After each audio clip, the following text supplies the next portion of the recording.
I do have 2 tunes, but I want to start off by saying I'm here as the American, and that might make you think, gosh, does she come from some deep American fiddling tradition that was passed down from great-grandparents? But that's not really my story. Growing up in California, I was exposed to a variety of different styles through fiddle camps, a lot like Fiddlers on the Move. So I was able to sit in jam sessions with masters of different styles and always kind of feel like I didn't know what I was doing, but was having a great time playing along. And I figure most of us living here, or that might be tuning in, we might come from places where we have deep fiddling traditions, but we also might come from places where we're just excited to play music. And especially at this point, we've got to be excited about playing it for the joy of it for ourselves, because we don't get that much opportunity to play it with one another. So I'm going to teach you 2 of my favorite fiddle tunes that I would be happy to play in my bedroom by myself, which is the only way that I get to play these days. And the first is actually a Quebecois tune from Quebec in Canada, French-speaking region. It's a tune called La Rachoudine, and it was, I guess, discovered, a fiddle player, a very old fiddle player from Gaspé, made an album probably 10 years ago now, and he put this tune on it, and his name was Edouard Richard. And when he put out this album, all of these really cool tunes that no one ever knew popped up in the Quebec fiddling tradition. La Rachoudine is one of them. And it spread like wildfire, and everyone started to learn the tune. If you want to find another version of La Rachoudine from what I'm going to do, the Celtic Fiddle Festival has an album out with it on all the streaming platforms. So La Rachoudine, it's in the key of A. I'm going to go a little faster than I normally would in a workshop because I can't tell when you get it and when you don't get it. But you can also pause or rewind or do whatever you need to do to make sure you follow along. So I'll start by playing you this tune, La Rachoudine.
Let's break it down.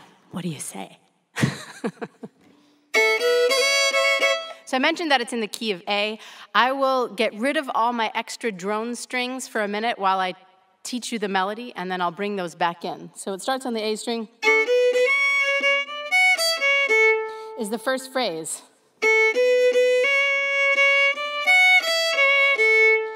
And that phrase basically gets repeated 3 times with a little bit of variation. So the second variation.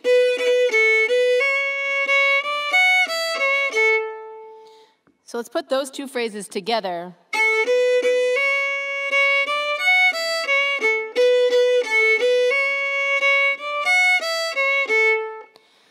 And that second variation gets repeated another time. So your 3 phrases that you have are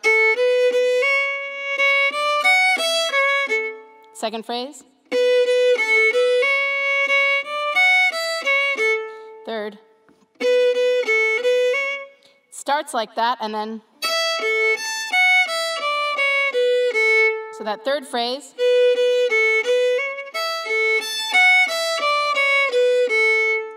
first one,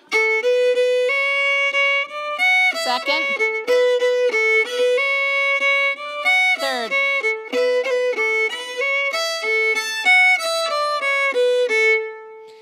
Those same 3 phrases with the drone I mostly just drone the A and the E all the time. So I'm keeping the weight between the two strings instead of just playing the E or playing the A. I'm playing both together the whole time. So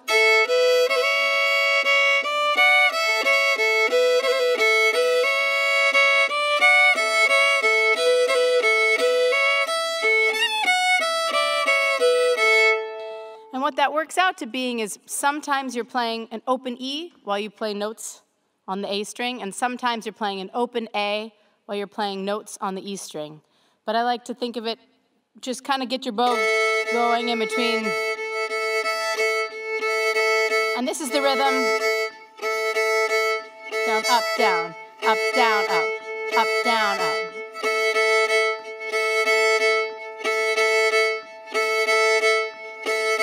First phrase.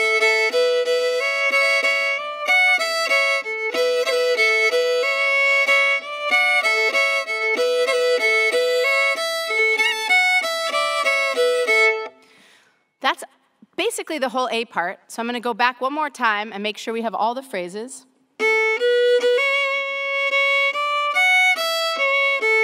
That's the first phrase, and if you were to drone,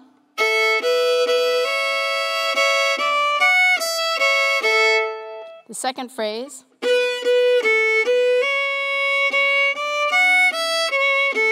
if you were to drone,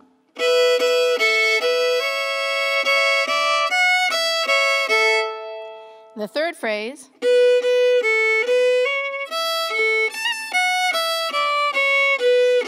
with the drone,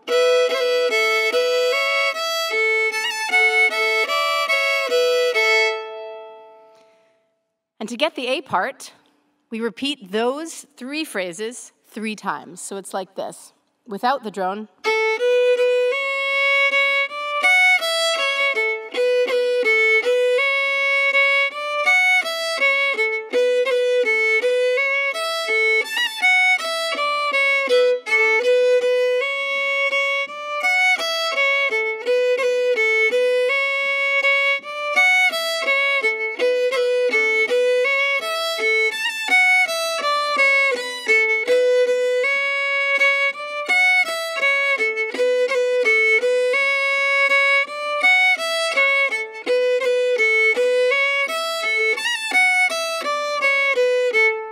That's the whole A part.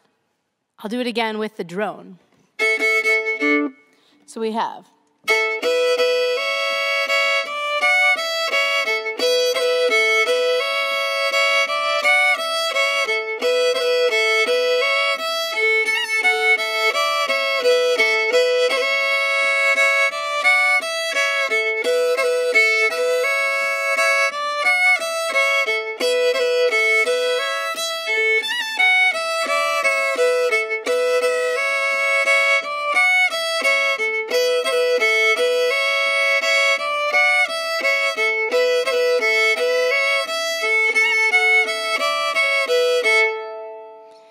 One of the reasons that I like to play these sort of Québécois tunes by myself is that they have really strong groove, but also with those droning strings, you have a little bit of sound around you. So you're not just playing that single string, you kind of sound very full by yourself. So let's try that, the A part one more time, and then I will go on to the B part.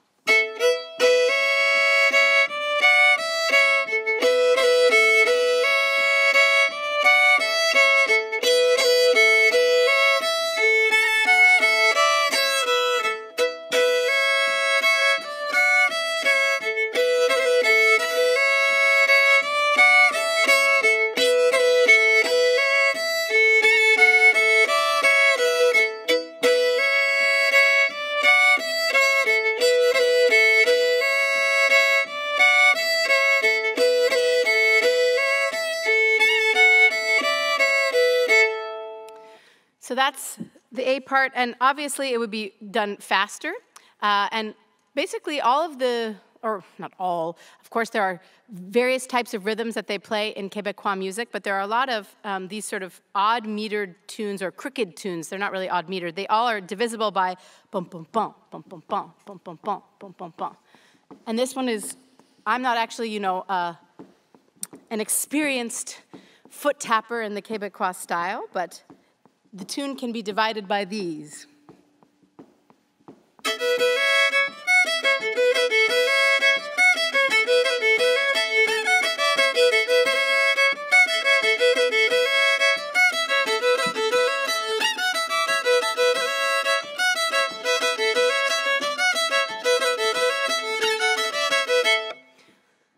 So that's the kind of central groove that's going on in there.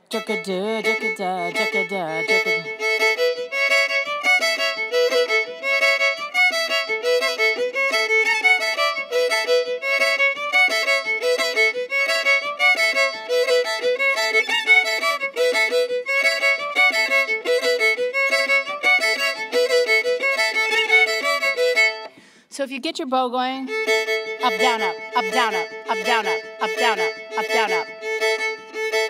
That's the central groove that you're feeling. But of course, sometimes I do a long bow or something to play against that groove. So, but let's try playing it a little slower with that groove, just the A part, up, down, up. And don't worry about playing the bowing exactly the way I was playing the bowing. Just really try to commit to this subdivision of the bow. Up, down, up, up, down, up. So you're really internalizing the rhythm of the tune.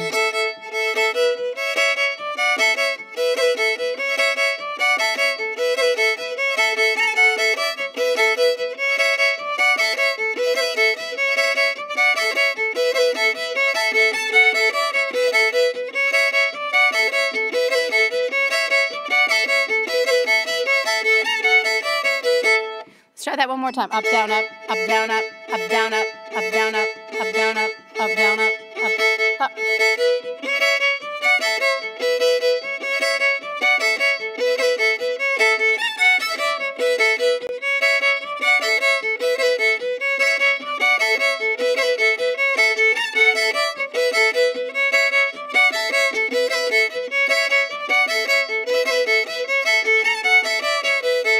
So that's, as you know from hearing me play the tune already a bit, that's not how I bow the tune, but that's how I get the core groove of the tune into my bow. So if I was going to bow it as I really do bow it,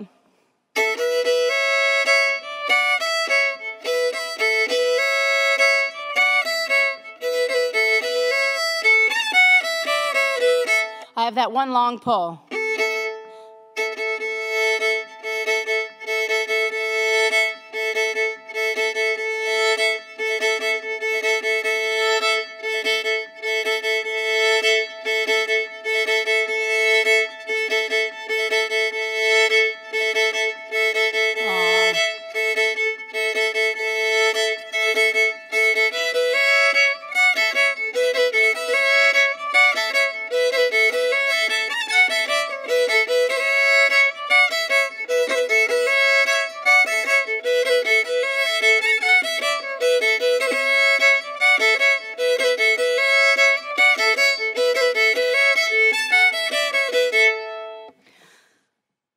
Hey, Watcher, are there any questions about the A part before I go to the B part? Not yet. Not yet. Good. So everyone seems like everything's going fine. If you have a question, there'll be time. So here is the B part of Laura Cortese. I'll just play it again so you remember how it sounded. So we had...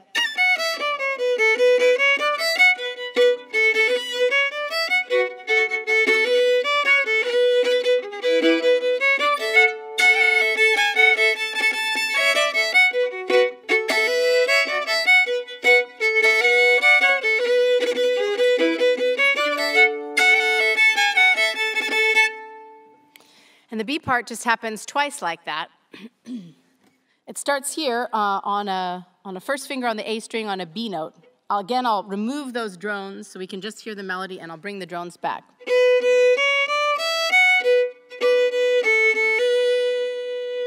That's the first phrase.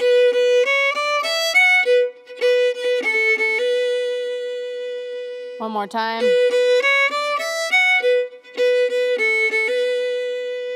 That happens again with a slight variation.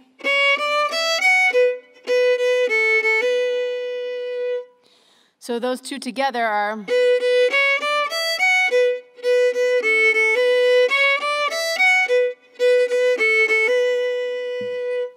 Let's try that again. So.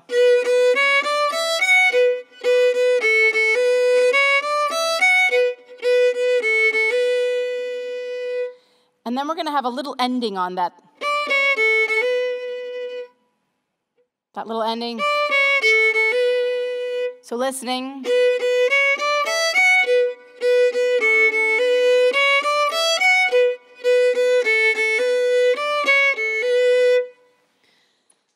It's a little bit crooked and crazy and asymmetrical, right? But that's one of the things I really love about it. So we have that first phrase, the variation, the little tag. Then the next part of the B part, so we have.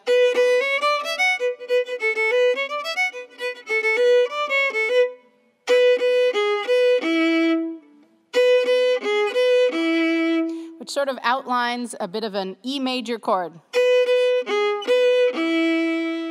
So let's add that on. We have variation, tag. Let's try that again. First phrase, variation, tag. One more time, all those three together, and then I'll give you the last little bit.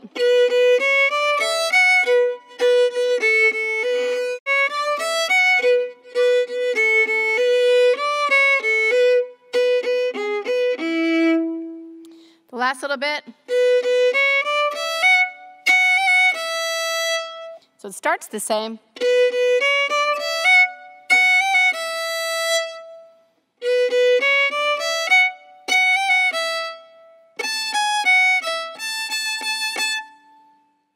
So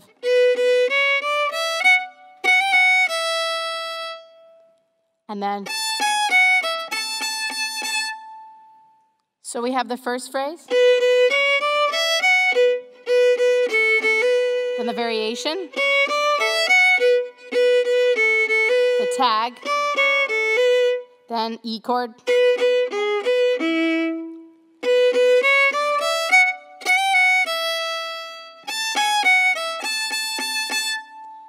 so all of those together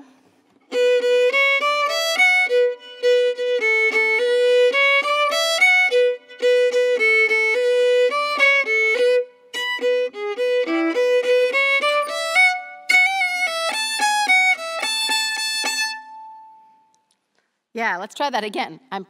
It's all in these tiny little bits, and I'll do the bits one more time with those pauses in between, and then I'll play them all together without the pause. So first bit.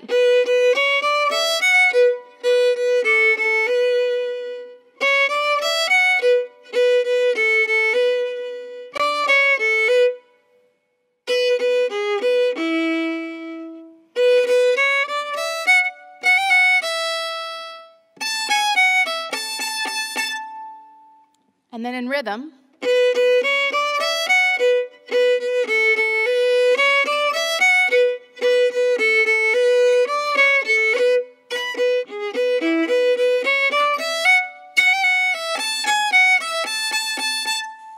And when you go to repeat that, because it's just going to happen twice to make the B part, instead of playing those first two Bs,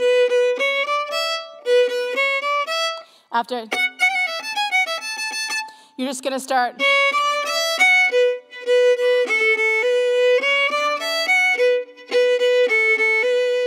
So that repeat of the B part begins sort of with that second variation phrase. So let's do it the first time through, and I'll go on to the second time so you see what I'm talking about.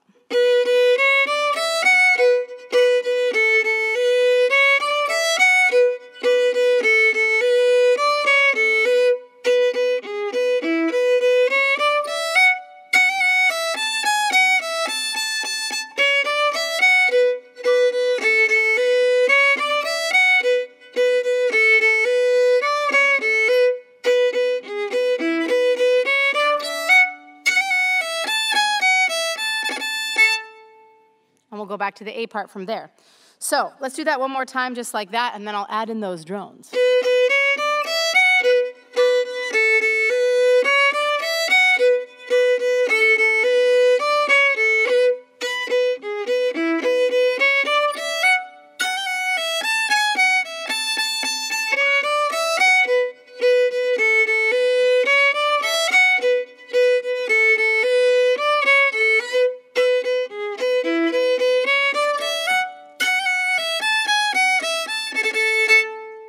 So the drones on the B part are a little bit different than the A part, where we just got to drone those open A and the E together. I started out on a single.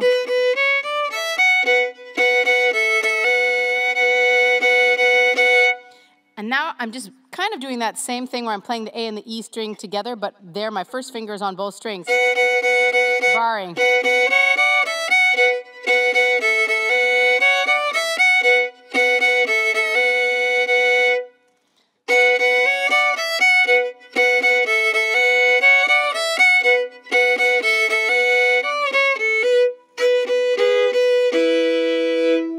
Again, I'm leaving my first finger down. So we can play an E and a B. So we have.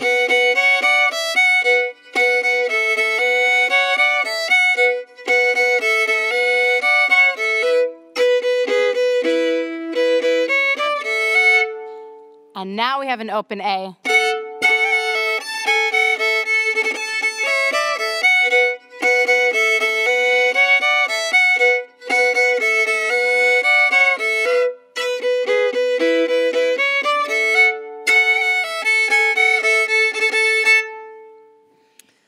So this tune, and let's try that again with this sort of rhythm under the B part, so you can see that it fits in that same thing. I'll go take it a little bit faster because I'm not very good at this feet thing. 1, 2.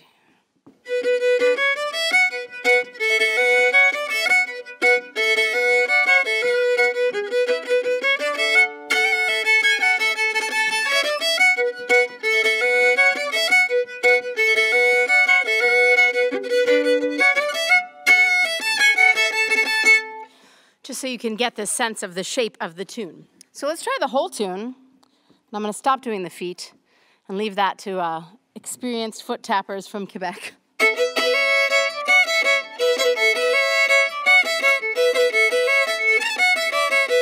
Right? So that's how it starts on that open A. 1, 2, 3.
So that is Laura Cortese.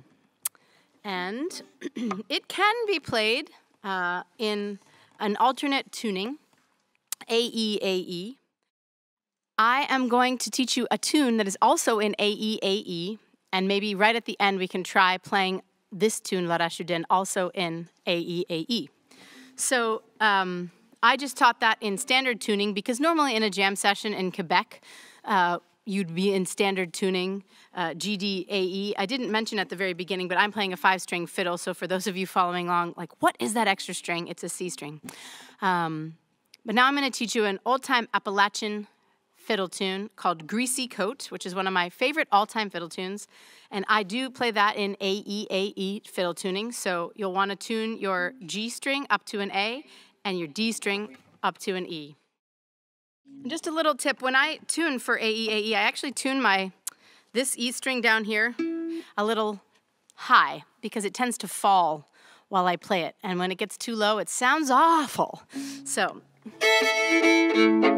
I'm going to give you an example of Greasy Coat to start, and then I'll break it down for you. So here we go.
So that's a little short version of Greasy Coat.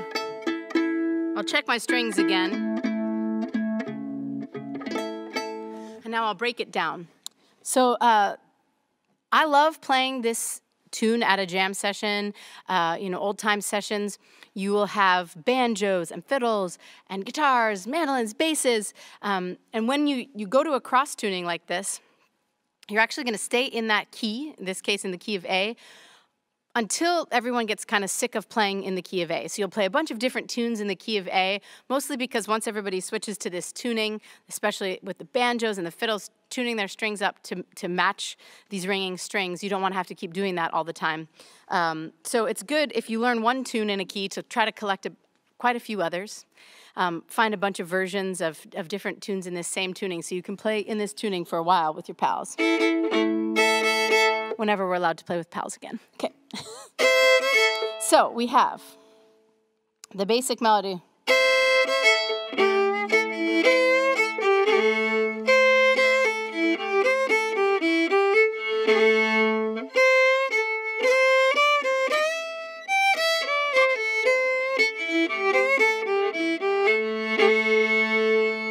So I'll break that down, and I'm doing only single strings again, not a bunch of ringing strings.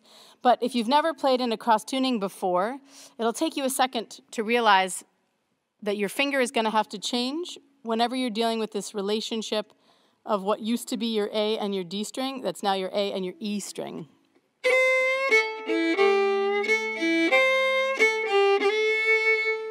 First phrase.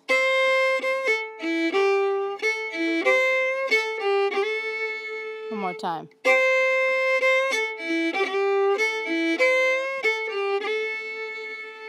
And this is just a skeletal structure of the tune so that you can have a lot of fun playing with melodic and rhythmic variations. So that first phrase again.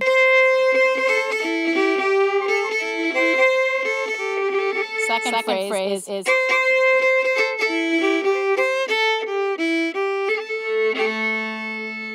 has a little bit of a different ending.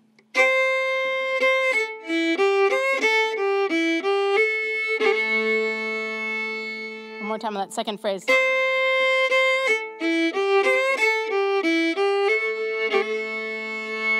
Together we have.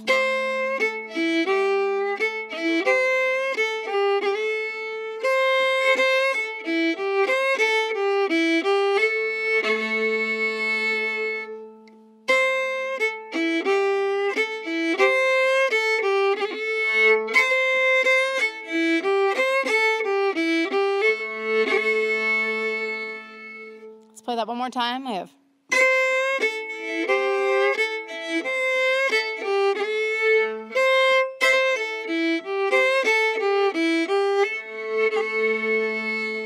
Next phrase.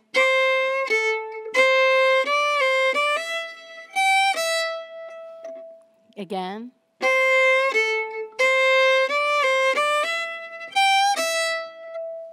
One more time.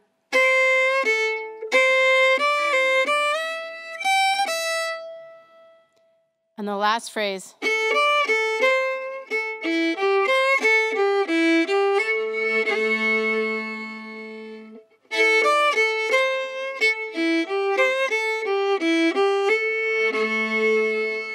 So that just basically starts a bit different with a little anticipation, a little introduction, but it's a phrase you already know.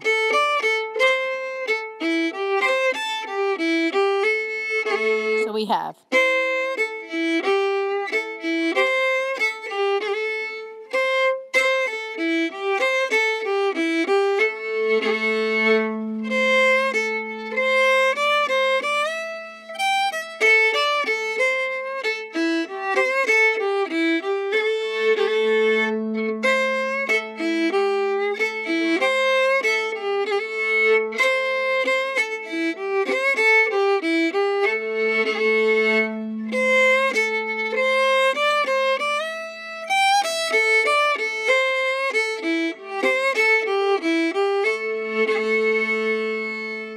So if I was to start ringing strings on this, again, I would just, because my fiddle is tuned A, E, A, E, it's kind of an open chord all the time, and I, of course, have my little C sharp that I tuned my C string up to. So I'm going to be a bit messy in a way, just let my strings ring, try to play double strings all the time.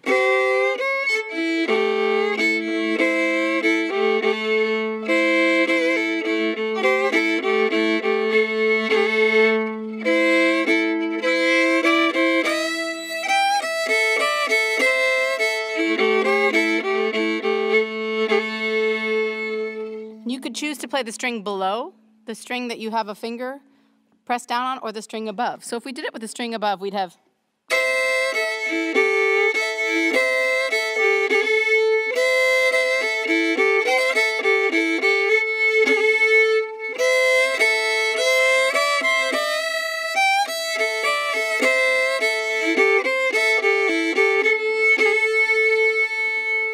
If we did it with the string below, we'd have.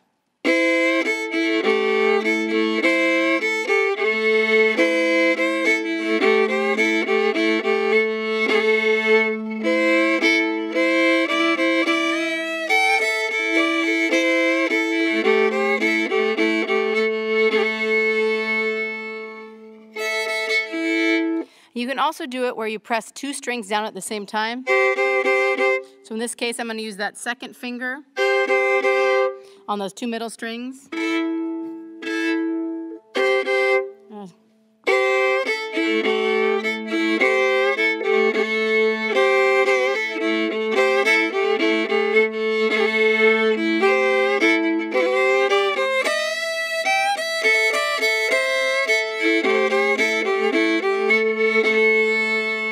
So those are a few of the ringing strings you can do, and I kind of mix and match, so it's.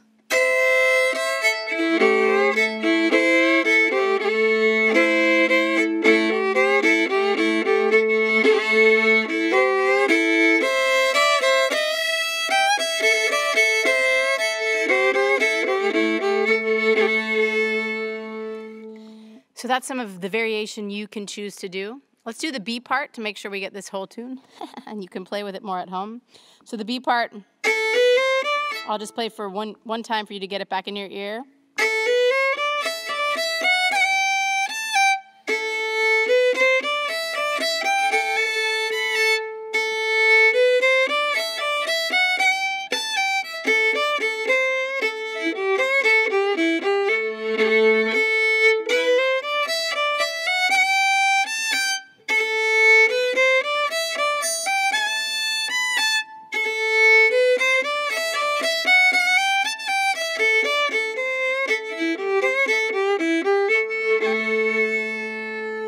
So I do a lot of anticipations here, but we'll start the first phrase without anticipating it for now. We'll go.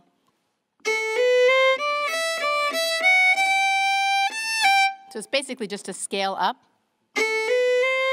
until here. So we have. The second phrase starts the same, but I'm going to do the anticipation here. And then different ending. So we have the first phrase again. Second phrase. Third phrase, again with the anticipation. New ending. So that's.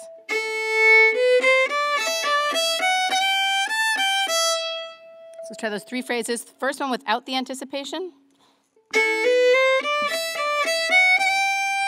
Now.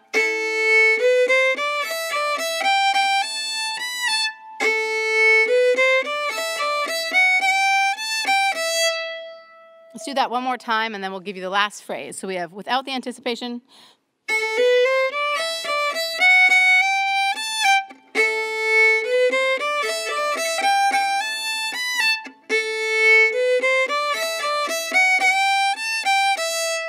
And the ending is the same as before.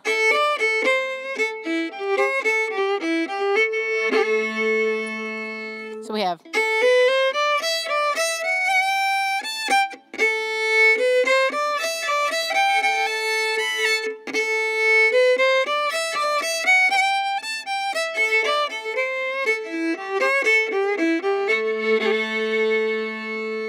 With the droning strings, again, we can try a variety of things. We have.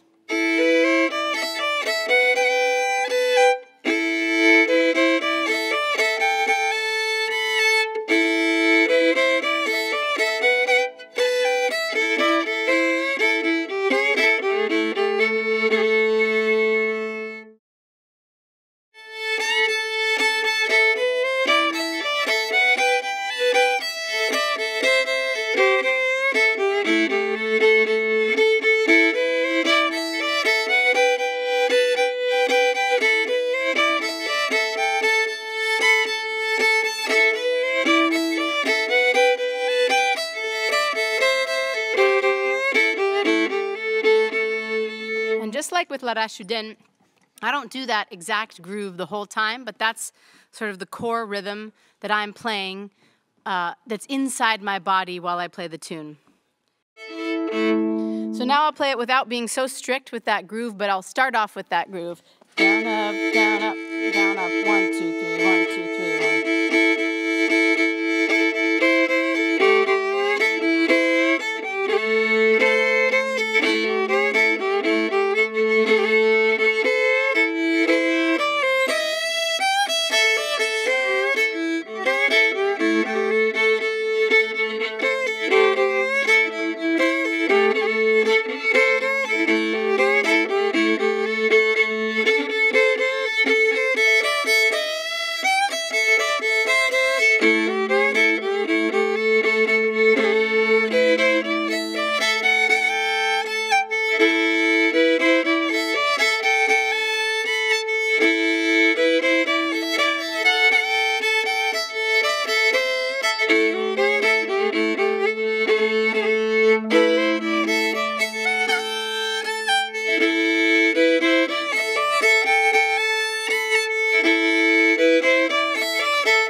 into that tune.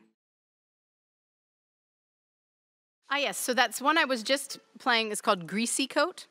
And yeah, there's singing words that go along with it. I don't drink and I don't smoke. I don't wear no greasy coat. I don't spit and I don't chew and I don't go with the boys or girls that do. And it's actually a procreation song. A greasy coat is a contraceptive to try to prevent you from having kids. So it's a song basically about trying to make sure that you have more babies. So I didn't write the words. And it's one of those songs that when you're playing it in one of those old-time jams that goes on and goes on, people just make up other verses, and so it collects new material all the time. So you could make up your own verses if you want. There's one verse that says, listen to the preacher, listen to the Pope. Don't go wearing no greasy coat. So down, up, down, up, down, up, down, up, down, up, down, up. And again, this is like the core rhythm that you feel inside you, but your bow varies from it actually. Down,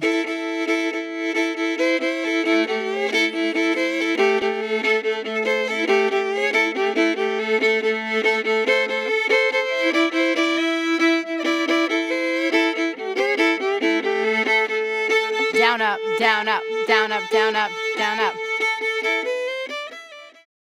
So both, I would say, with any of the kind of tunes, like I mentioned, my goal is to be able to go to an old-time jam and not disturb the situation, to just sit next to someone who really knows the style deep and be able to enjoy playing with them, to pick up the melodies quickly, to understand a bit of the feel and to sort of just sift in with them.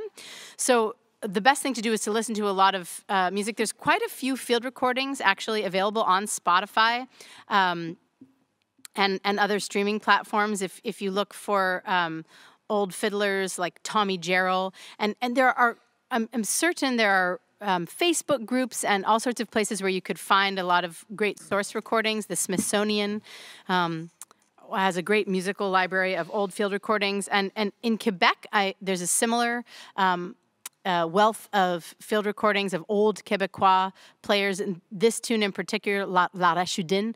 There's not so many versions available on the internet, but if you can get a hold of a CD by Edouard Richard, he, I think only has one CD, you might be able to find it somewhere in the internet. That's the version that everyone learned it from. I went to a fiddle camp in California called Valley of the Moon Scottish Fiddling School. And I was a young player, so I had school orchestra, nothing really, not too much technique, and I would just sit in the class and learn by ear from these players from, players from Quebec, players from Scotland, Ireland, Sweden, Norway, a variety of different styles, and try to pick up what they were putting down. But for me, what was most fun was that idea that you're in a room with other people making music. And that the reason I learned tunes was not so much because I liked the tune, but because I knew a whole group of other people knew that same tune, and I would get to sit in the middle and jam with them. And so, for me, it was really about connecting in that way. And a lot of these camps, like Fiddlers on the Move, that bring people together, are doing online versions this year, or have done online versions over the course of the last year. So it would be worth, searching the internet and finding these camps and whether they're happening and trying to connect with people in that way while we're still homebound.